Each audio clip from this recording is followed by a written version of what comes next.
All right, cool. So what we're doing today this is what, lesson 1.6 for the 1.6 section. And what we're going to call this one is we're going to call it solving literal equations. Literal equations.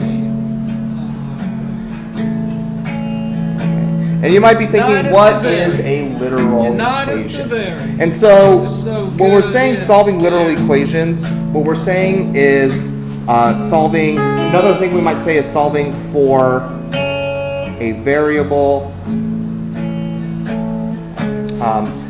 so that we're just isolating one variable. So let's imagine I had an equation that looks something like this. And it's going to be three variables. It might say something like, you know, x plus y equals z.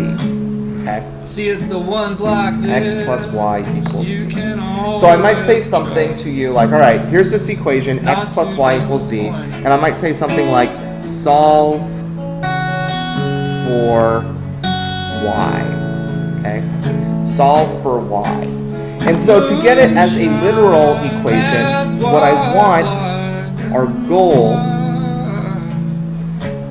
is going to be for it to look something like this. It's going to say y equals something. So I have y all by itself on one side of the equation. This is our goal when I say solve for y. So I'm going to go back to this equation. X plus, I'm going to put y in blue, because that's the one we're trying to isolate. And that's going to equal z. So now all I'm trying to do is I'm trying to get it so it says y equals something. Well, I look over here on my left side, I see that I have two terms. I have an x term and I have a y term. And I want the y term to stay put. So to get the y term by itself, I'm going to subtract x. Subtract x. So that I end up with y on the left side, because this reduces down, equals a negative x plus z. There, I've done it. I have solved for y. Now, with this exact same equation, I might ask you to do something else. I might ask you instead to say, solve for x.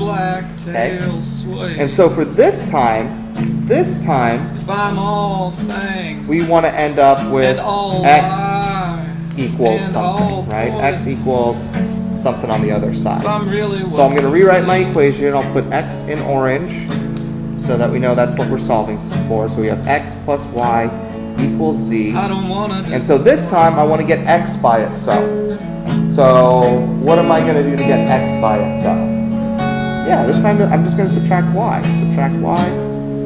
Easy enough. So I end up with x equals a negative y plus z. And I have done it. I have gotten x by itself. Okay, so this is what solving for literal equations means. It means we're going to be looking for a specific variable, and then we're going to be doing our best to get that completely isolated by itself. Now, these are all like hypothetical examples. What we'll actually be seeing a lot of in the work that we're doing is going to be a little bit more complicated than that. So I'm going to go to a different page here. What we might see instead is I might give you a problem that says something like this. We'll say 3x minus 7y equals 20. Okay? And my directions to you will say get into slope intercept form. Alright? Slope intercept form. Alright? And so I give you this equation, I tell you to get into slope intercept form. Well, the first thing we got to know is what is slope intercept form. And we know that slope intercept form is y equals mx plus b. So, to go back to what we were talking about earlier, with solving literal equations, what we're trying to do for this one is like we did for our blue example. We want to get it so that it says y equals something. That is our goal. So when I look at this initial one here, I'm trying to get it to be y equals something. So I'm going to rewrite my original equation, 3x minus 7. But I know I'm trying to get y isolated, so I'm going to write that in orange so that we don't forget that. And that's going to equal 20. And so our goal is to convert this. Now, when I'm looking at this equation, I look at where my y is, and I see that it has two terms. I have a 3x, that's our first term, and a negative 7y, that's our second term. I want to get rid of any of the extra terms. In this case, it's 3x. So I'm going to simply enough subtract 3x from both sides of the equation. That cancels out, leaving me with a negative 7y,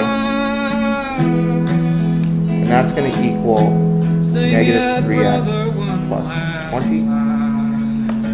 Now I've almost got my y by itself. I have to do one more thing. I have to isolate the variable. Remember, isolate the variable means I'm dividing. So I'm going to divide by negative 7 on both sides. That reduces down to a 1. So on the left side, I have y. And then I have equals a negative 3x plus 20 all over a negative 7. And when I look at this, it looks close to my slope-intercept form, but it isn't exactly my slope-intercept form. And what I want you guys to remember, we talked about this a little bit earlier, is that when you are dividing a binomial, it's the same as putting this in the denominator of each term, right? So I look at it like this. I can look at it like that. That's being divided by 7. And I can look at it like this. The 20 is being divided by 7. So it's the same. It's the same. I'm going to use these colors again. It's the same as negative 3x over a negative 7. And that's going to be the same as plus a 20 over a negative 7. Okay? You guys see how I did that? The negative 7 got applied to the first term. I did that in the green. And then the negative 7 applied to the 20, the second term. I did that in the blue. Okay, now we just need to simplify all of this. A negative divided by a negative is positive. So I have 3/7 x. And then I'm going to have minus 20 over 7. So my final equation is y equals 3/7 x minus 20 over 7. So I have gotten it into slope-intercept form. This is the answer that I'm looking for. And so from this, knowing the things I know about the slope-intercept form, I can tell that my m, or my slope, for this equation is 3/7, and my d, or my y-intercept, is going to be negative 20. Okay? So from that, I can start to plot the point. Yeah. B will not always be the fraction, just in this case, it happened to be a fraction. B, usually, the majority of problems will not be fractions, but you have to be prepared for them to be fractions.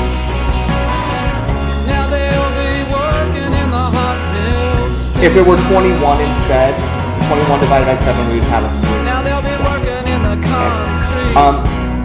But in this particular case, it ended up being a fraction. So now that we have this, we would be able to graph this. And when you look at our original equation, it's hard to graph that, right? We have a 3, negative 7, and a 20. It doesn't tell us how to graph it. This does tell us how to graph it. It tells us where our y-intercept is. It tells us where our slope is. Any follow-up questions that I can clarify? Yeah. That's it.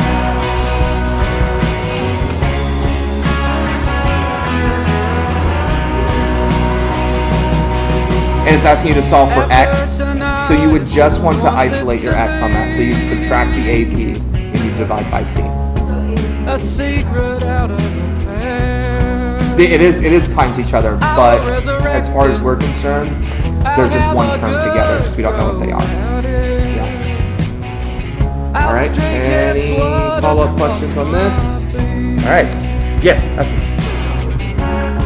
Dust my feathers with his hair. These ones are not asking you to isolate or to justify, or unless there is on the next page. I will try. Yeah, if it ever asks you to justify, oh yeah, I see it, justify each step. on number 1, 2, and 3. Yeah, you would still use isolate the variable and all those that we went over before. Cool.